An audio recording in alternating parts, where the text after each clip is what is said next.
He stood up from his kneeled position and looked up at the sky with a cold expression. Who is about to awaken? End of soundtrack. NER. Partner. Snap out of it. Issei's eyes snapped open at the sound of Diedrag's voice. He began to look around and noticed that the city wasn't destroyed. The sky was back to its usual blue color, same with the clouds. He was gliding in the sky, still not reaching his unknown destination. His breathing was heavy as sweat began to go down his forehead. Partner, are you okay? You did not respond to my calls. What happened? Diedrag asked. Issei calmed his breathing down and wiped the sweat away from his forehead. He gave a long sigh and his stoic face returned. I see, you were hallucinating. Diedrag said with no surprise in his voice. He had witnessed his partner hallucinate a few times before and he was of course the one to snap him out if it. Issei only nodded. Diedrag didn't say anything and left his host to search for clues in order to find Kokobil's location. After a small while, his hearing began to pick something. Get here. Zenobia, follow them. A male voice was heard. More specifically, Kiba's. What, Irina? He heard Zenobia shout. Leave her. More important. Kiba shouted back. Fine. Zenobia growled at Kiba. Their voices then went quiet. Issei upped his speed in diving downwards towards a park. He extended his wings so he could lower his speed and managed to land safely on the grass. He retracted his wings and began to look for the trio. It didn't take him long to find one of them. He saw Irina on the ground unconscious, or so he thought. Her outfit had cuts and so did her body. Issei ran up to her and shook her. She groaned in pain and opened her eyes slightly. Issei, what are you doing here?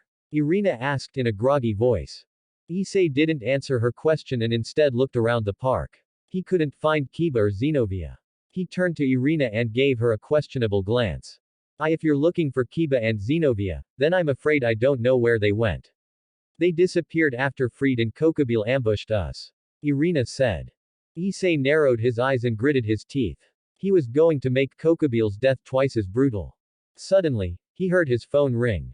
He pulled it out of his pocket and saw that it was Rias calling him. He answered. Issei, if this is you, then Kokobil is here at Kuo Academy. Come here as fast as you can. Rias said as she quickly hung up. Issei put the phone back in his pocket and looked at Irina. He wasn't going to take her to a hospital, they'd ask too many questions. He decided that the best thing he could do was to take her to his house and let one of the fallen angels take care of her while take the other with him to fight Kokobil. He picked Irina up bridal style and extended his wings, taking flight quickly. Irina was holding tightly on his shirt while having her eyes closed. Issei felt her body shiver, probably because of the wind. Issei, Irina muttered as she finally lost consciousness. This made Issei up his speed. He made it to his house in record time. He then kicked the door open, having no time to pull out his key. The sudden noise made the two fallen angels jump in fear. Once they saw who it was, they relaxed, but then they were surprised to see the injured Irina in his arms. What happened to her? Mittelt asked, not caring very much. Quick question, which one of you has the best medical experience? Diedrag asked. That would be me, I guess. Kalawarner said as she stepped closer to Issei. Alright, I want you to take her to my bedroom and lay her down. Disinfect her wounds and then dress her up. Issei had some bandages and povidone in the bathroom. Check up on her every 30 minutes. Mittelt, you're coming with us. Diedrag said. Kalawarner quickly nodded and picked Irina up and carried her upstairs. Where are we going? Mittelt asked with a raised brow. This is the first time she was going with him, wherever he was going. Issei looked at her with a cold look in his eyes. We are getting our revenge, at Kuo Academy. So, Rias Grimori, where is your brother? Surely he wouldn't have left his little sister to do the work for him. Kokobil asked with a smirk as he sat down on his throne. Which was also on top of a flying mountain that Kokobil summoned. My brother is busy, warmonger. We will be your opponents instead. Rias said with a small smirk. Kokobil's smirk fell a little. He sighed and looked at them with his red eyes. Do you really think that you and your servants have what it takes to stall me from achieving my goal? HMPH. This really is a stupid thing that you're doing, Rias Grimori. Kokobil said. Rias narrowed her eyes as she looked at the fallen angel. Do not underestimate me and my servants, warmonger. Together, we have a much higher chance in defeating you. Rias said. Kokabeel laughed at the young girl's words. He stood up from his throne and summoned a yellow light spear.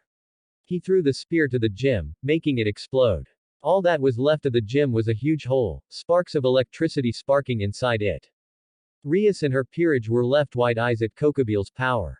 Rias felt her hands tremble for a moment, but she managed to force herself to stop. Ha ha ha ha ha. The look on your face is brilliant.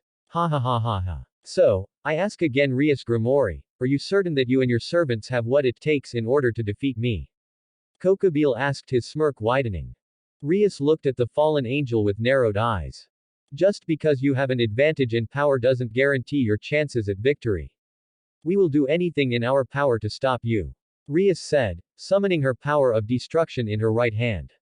Just as she was about to charge, she saw her knight, Kiba and Zenobia come out of the small forest, swords drawn.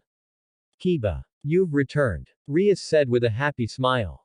Kiba looked at his king, smirking. Yes, I am back, President. Now, let's stop this fallen from starting another great war, Kiba said, dropping his smirk and entering a stance. Hey Freed, how's the fusion of the Excaliburs going? Kokabeel shouted over his shoulder, making the all that were present to widen their eyes. Suddenly, Freed appeared in front of them, a long sword on his hands. It was surrounded by a golden aura. Already finished, boss. So what? No. Can I kill these shitty devils and the bitch? Freed asked rhetorically, a crazed look in his eyes and facial expression. President, let me take care of him. It's my duty as a knight to fight other swordsmen, even if their swords are Excaliburs, Kiba said to Rias. Rias looked at Kiba and then at Freed. She then looked back at Kiba with a hesitant look. I'll allow it. But Kiba, please don't die, Rias pleaded. Kiba looked at his king with a smile. Don't worry, President. I'll come back to you. I promise, Kiba said, as he turned his attention back at Freed. Oh, so this shitty night devil is going to fight me first. Wonderful. Let's see if I can make you squeal like the bitch you are, Freed said with a manic smile as he dashed at Kiba with lightning speed. Kiba grabbed his sword with both hands and blocked the incoming strike from Freed. The two stayed with their swords clashed, sparks coming out. The rest, let's attack Kokabeel, Rias shouted as they ran towards Kokabeel's mountain. Don't think that it's going to be this easy, Rias Grimoire. For I have borrowed the pet of Hades himself, Kokabeel shouted, raising his hand in the air. An orange magic circle appeared on the ground and out of it came the guard dog of hell, Cerberus. The dog growled and then howled in the air, fire coming out of its mouth. See Cerberus. To think that the god of hell would just lend you his pet. Rias growled at Kokabeel, making him laugh. Don't worry, Rias. Let's try and defeat this beast, possibly stall it. When Issei arrives, I'm sure that he'll probably handle the situation, Akeno said with a serious look in her eyes. Rias only nodded as she summoned the power of destruction in her right hand. She then fired at Cerberus, the others charging in as well, besides Asia. Kiba versus Freed. Kiba pushed the ex-exorcist with his sword and dashed towards him, striking downwards. Freed parried Kiba's sword to the left and kicked the knight in the stomach, making him wobble backwards with a grunt. Freed stuck his tongue out and began to repeatedly strike Kiba, who was managing to block each strike with little difficulty. Kiba gritted his teeth as he continued to block Freed's strikes. Freed swung his sword to the left, but Kiba dodged the attack and rolled away from Freed. Freed looked at Kiba and dashed forward, using Excalibur's Rapidly's ability to move faster. Kiba jumped backwards to avoid Freed's sword, managing to do so barely. Kiba then moved his head to the right so he could avoid a downward swing from Freed. Kiba stepped to the right and kicked Freed in the stomach, making him stagger back. Kiba then took the opportunity and tried to stab Freed in the eye. Freed was quick to react and moved his head to the right, though Kiba managed to cut his cheek a bit. Freed jumped backwards and slung the fused Excalibur over his shoulder. He looked at Kiba with his signature maniac grin. For a shitty devil, you are pretty good. Keeping on par with Excalibur Rapidly's speed is no easy task. But don't get too cocky. The fun has only just begun, Freed said as he suddenly turned invisible. Rias and her peerage and Zenobia versus Cerberus. Asia, look out. Rias shouted as she turned to see a fireball heading towards her. Asia stood there frozen, not knowing what to do. She shut her eyes and screamed as the fireball got closer and closer. Zenobia then appeared in front of her and used Excalibur destruction to slice the fireball in two. Zenobia, thank you. Asia said with a small smile that held relief. Zenobia only nodded and dashed towards the hell dog. She stabbed the giant sword in the ground, sending a shockwave. Cerberus couldn't dodge the attack in time and was left there stunned. Akino, use your lightning at max power. Rias shouted at her queen. On it, Rias. Akino said back as she raised her hand in the air. Kokobile heard her name and laughed out loud. So, you're here and a devil no less, Akino. What would your father would think of this development, I wonder, Kokobile trailed off with a smirk. This made Akino's eyes widen in anger at the mention of her father. Do not mention that man ever again. Akino said as she looked at Kokobile with hate. Kokobile laughed once more, angering Akino further. She raised her hand and lightning began to make its way towards Kokobile. Kokobile smirked at that. Once the attack got close enough, he simply slapped the lightning away, causing it to hit the small forest behind him. But, how? That was my strongest attack, Akino said with eyes wide in shock. Ha ha ha ha ha. You see now, daughter of Barakil. You and the rest of these pathetic whelps are no match for my power. Kokobile laughed. Akino continued to stare at Kokobile with shock. Akino, snap out of it and help us. Rias shouted. Akino did not respond to Ria's words, but raised her hand in the air again. This time, the lightning managed to hit Cerberus, making it howl in pain. Rias then summoned her power of destruction and fired at Cerberus 3 times, making it stagger back and howl loudly once more. Kaneko dashed forwards and punched the middle head in the snout, making it stagger further back. But she wasn't finished. She then grabbed the left paw of Cerberus and lifted it at the ground. She then began to spin in circles. She then let go of its paw, making it hit Kokobile's mountain. Zenobia then jumped as high as she could and stabbed Cerberus in the left head. Cerberus stood up and howled in pain as it tried to shake Zenobia off. Zenobia then pushed her Excalibur deeper into its neck and began to stab the hell dog repeatedly. She pulled her sword out of its neck, aimed it at the left head's throat.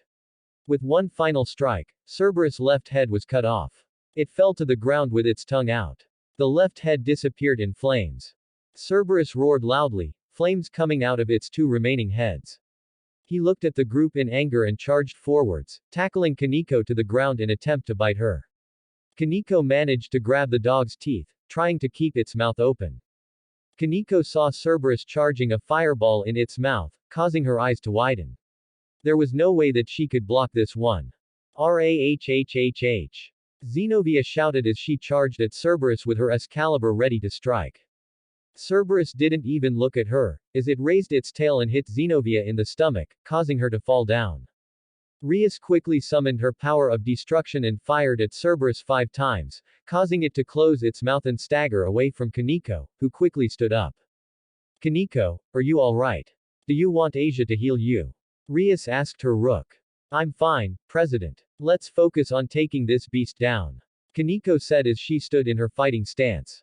Rias nodded and shook away her concern for Kaneko. She looked up and stared at the red sky. Issei, please come quick wherever you are. Rias thought as she summoned the power of destruction in her right hand and fired once more at Cerberus. Kiba versus Freed. Kiba grunted as he felt Freed kick him from behind, causing him to fall to the floor. He tried to stand up, but Freed put his foot on Kiba's head, making his face kiss the dirt. Ah, what's wrong, shitty devil? You were doing all that good shit a while ago, you know, dodging all my attacks and whatnot. Freed asked rhetorically. If you weren't staying invisible like the coward you are, then I would still been doing all that good shit, like before. Kiba said, raising his head from the dirt a bit so he could talk. Freed narrowed his eyes at the devil's words and removed his foot from Kiba's head. He jumped back and stared at Kiba, who stood up shakily. Alright, I'll stop hiding behind this invisible crap and fight you head on. While I did enjoy beating the shit out of you, I also wish to have some fun. So, I won't be using the Excalibur abilities. I hope that you're ready, you shitty devil. Freed shouted as he dashed towards Kiba. Kiba narrowed his eyes and raised his sword to block the incoming strike. He did so, but with his arms shaking heavily from the beating Freed gave him whilst being invisible. Fried pushed Kiba back with his sword, making the knight stumble a bit. Fried swung the fused Excalibur to the right with all of his power. Kiba managed to raise his sword to block Fried's attack, but the strike was too powerful, causing Kiba's sword to break. Kiba also fell to the floor, looking up at the sky with a sad expression. Well, I believe this is where your journey ends, shitty devil. I hope you rot even further than you have already. Fried said as he put his foot down on Kiba's chest and raised the fused Excalibur in the air. Kiba then summoned another sword from his infinite forge and managed to stab Fried in the shoulder. This got Fried to remove his foot from Kiba's chest, allowing the knight to stand up. It seems that you have become quite resistant. A new voice said behind Fried. Kiba looked closely and saw that it was the Archbishop, Balba Galilei. What's up, old man? It's all good, it's not like you're interrupting our fight or anything. It's all cool. Fried shouted at the old man. I am interrupting for a good reason, I hope. Balba said. You're just wasting my time here, old man. I only have half an hour left before I die again.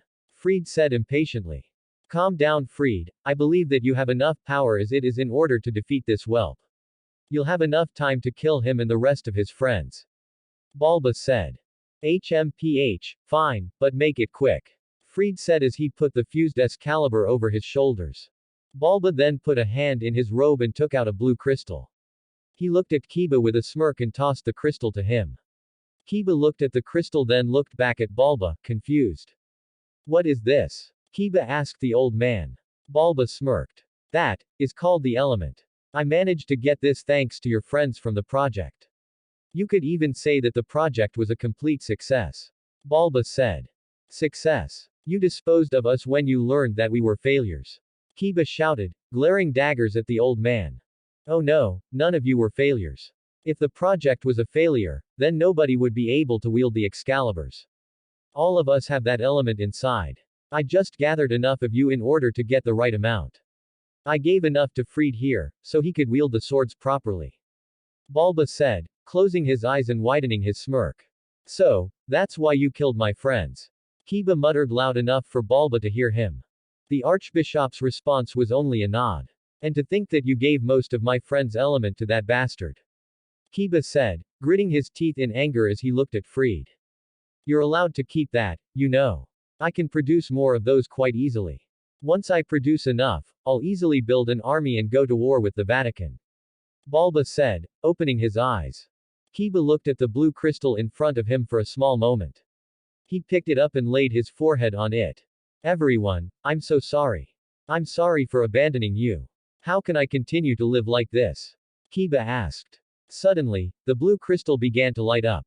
Blue balls of light began to surround Kiba, who looked surprised by what was happening.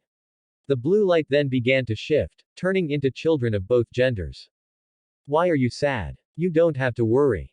You are alive. That is all we needed. A girl said with a smile. Kiba looked at her with tears in his eyes. He looked to his right and then to his left. He closed his eyes and began to sing. We were no good alone. We didn't have enough elements in order to wield the holy swords. But, it's going to be okay if we are all together. The spirits then looked at Kiba, still smiling. You have to accept the holy sword. It's not really scary. Even if God is watching us. Our hearts are always one. Kiba opened his eyes and looked at his fallen friends, a small smile on his face and tears going down his eyes. Everyone, thank you. Thank you all. I will always remember this. He said. The spirits then began to disappear, their essence going inside Kiba. Kiba looked at Fried with a small smirk as he stood up. He extended his hand to the right and summoned a new sword. Sword of the Betrayer. Kiba said, as a new sword was summoned in his hands.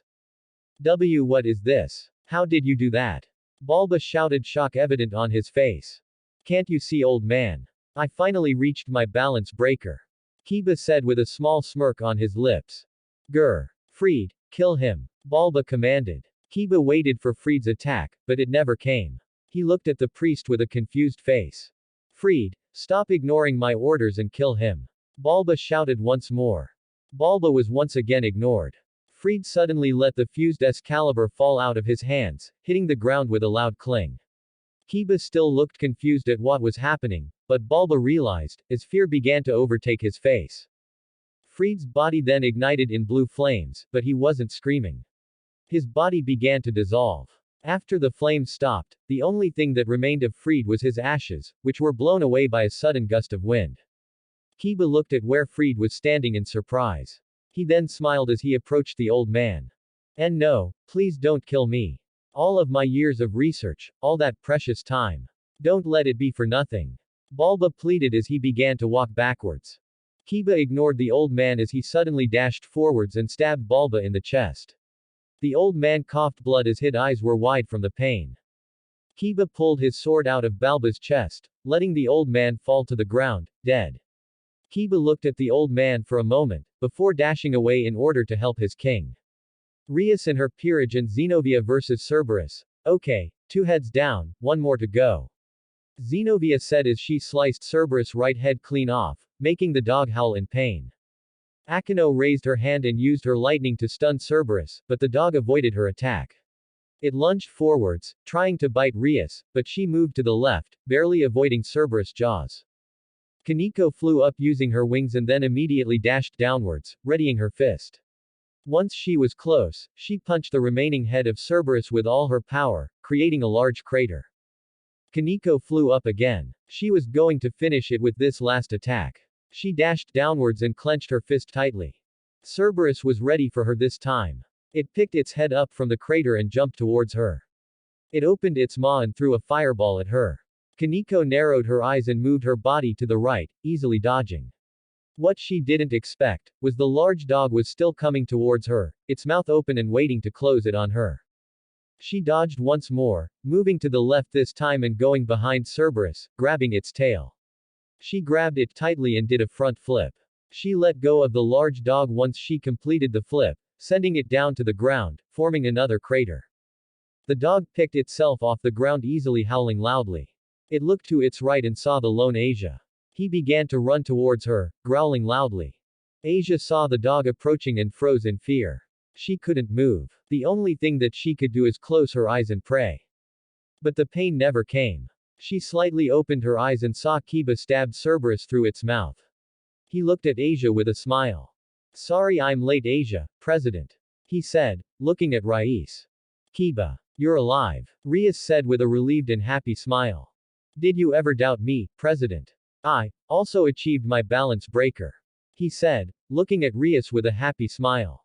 Rias' smile widened. I'm very proud of you, Kiba. But, let's celebrate later.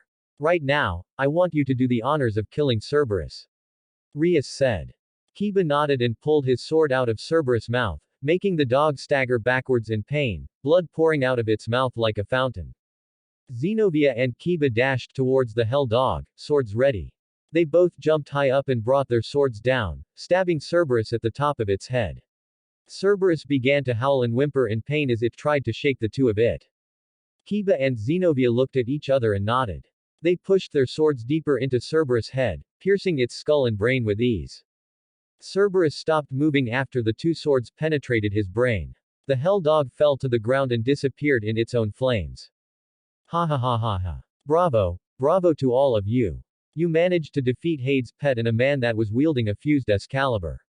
You are all certainly very powerful. Kokobile laughed. He then suddenly stopped, an eerie silence filling the area.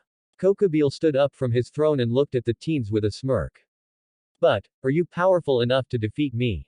Kokobile asked, his red eyes glowing. Everyone felt shivers run up their spines at Kokobile's words. Before anyone could respond, Kokobile laughed.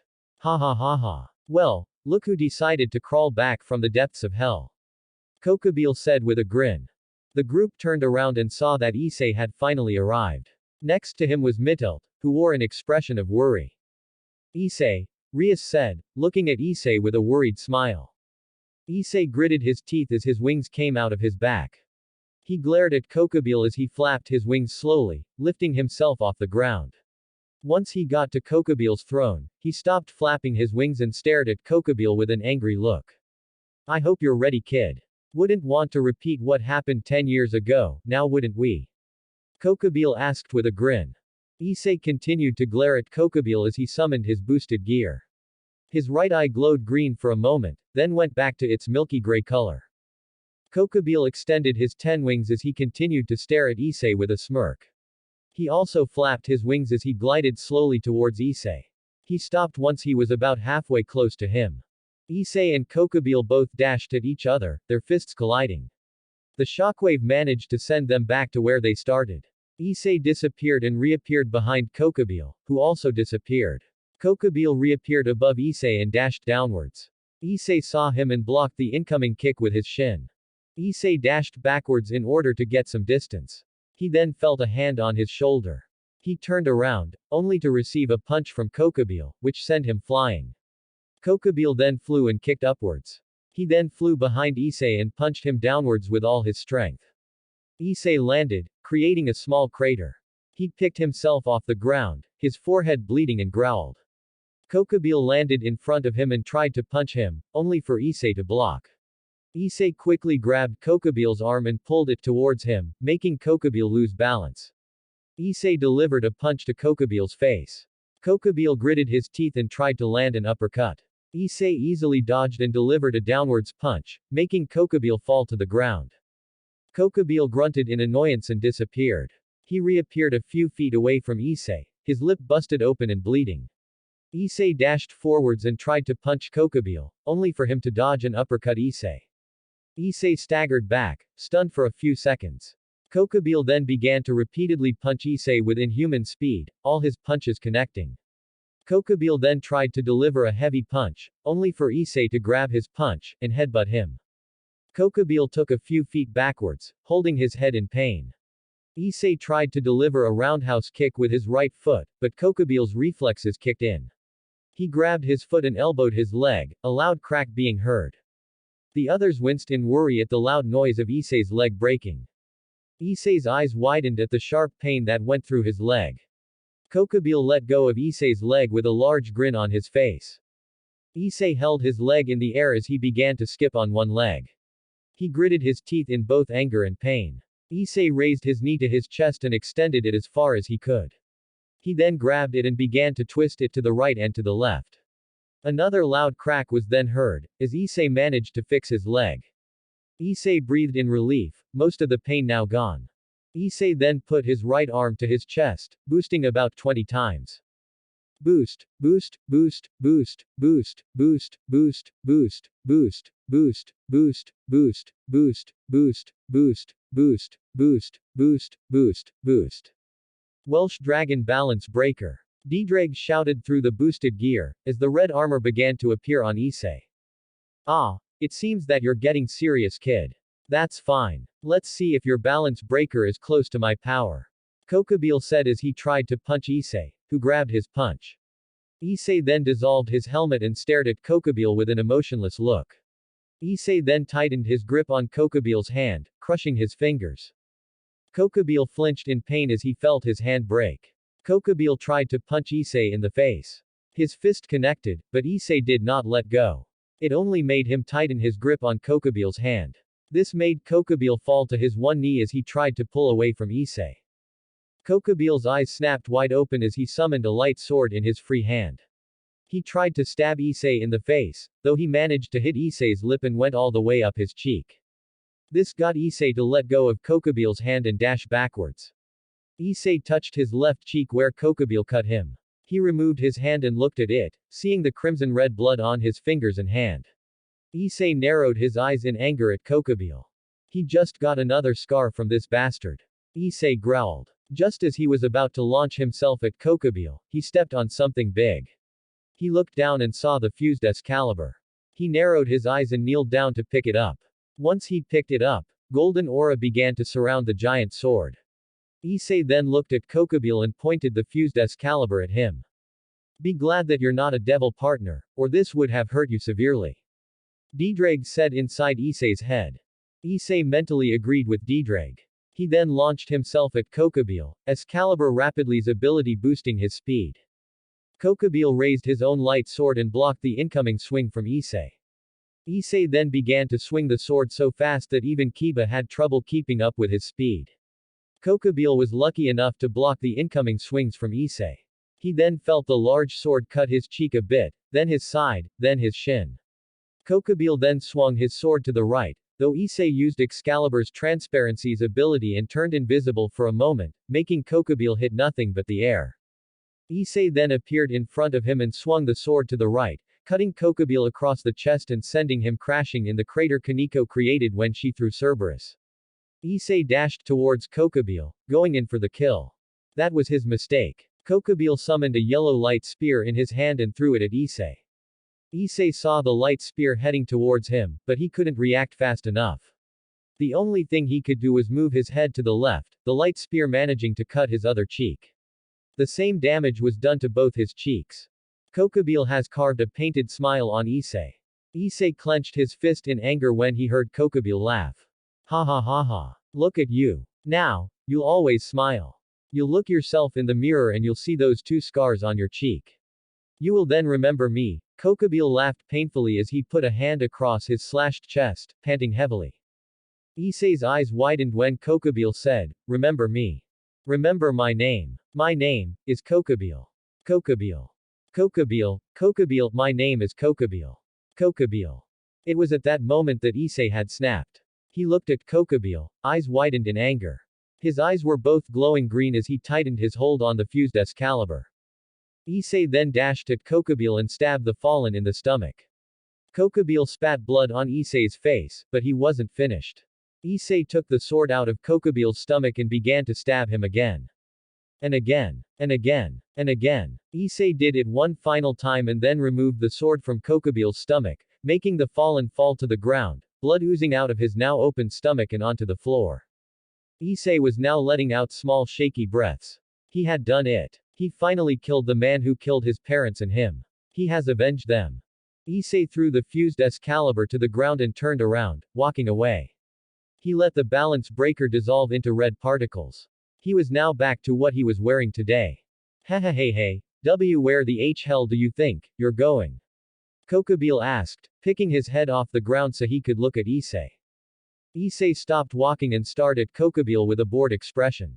He slowly turned back around and approached Kokubile once more. Issei grabbed the collar of his robe and lifted him up. They were now face to face. Do you have any final words, Warmonger? Ddraig asked. I have a confession to make. Kokubile said with a smirk. Issei tilted his head in confusion, prompting Kokubile to continue. Did you really think that I killed you and your parent out of fun?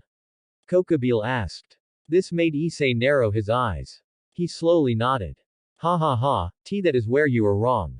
I was hired to kill your parents and you. Kokubile revealed with a laugh. Issei, well, he was frozen. The ice was quickly melted as rage began to cloud Issei. He grabbed Kokubile's neck and tightened his hold. Who? Issei managed to choke out. Those that were present had their eyes widened in pure shock. Not for the fact that Kokubile dropped a bombshell, but for the fact that Issei spoke. Who hired you? Issei asked a bit more loudly, red aura beginning to surround him. Kokubile continued to smirk. His name is Rizvam Levon Lucifer. Good luck in trying to find him, because I have no clue where he is. Kokubile said as he began to laugh maniacally. Rahhhhhhhh. Issei screamed as he tightened his grip on Kokubile's neck. Issei then dug his nails in Kokubile's throat. He then pulled his hand back with force. He managed to tear Kokubile's throat open with his bare hands. The crimson aura surrounding him began to intensify. His eyes were glowing green once more as his teeth were gritted. Green balls of light began to surround Issei. Who is about to awaken? It's starting, a female voice said. The time has finally come. I'm the heavenly dragon who has stolen the principles of domination from God. It has always been this way, that is correct. Always correct. This time, a male voice said. I laugh at the infinite, and I grieve at the dream. What the world desires, what the world rejects. I shall become the red dragon of domination. Has always been power. Has always been love. And I shall sink you to the depths of the crimson purgatory. Juggernaut Drive. Rahhhhhhhhh. A dragonic roar came out of the now transformed Issei. Issei's new transformation looked a lot similar to his balance breaker scale male, though the Juggernaut Drive was much larger with a much more dragonic appearance, possessing claw-like growths on the hands and feet, as well as horns and a fanged mouth on the helmet. Issei, please snap out of it. Rias shouted at the dragonic Issei.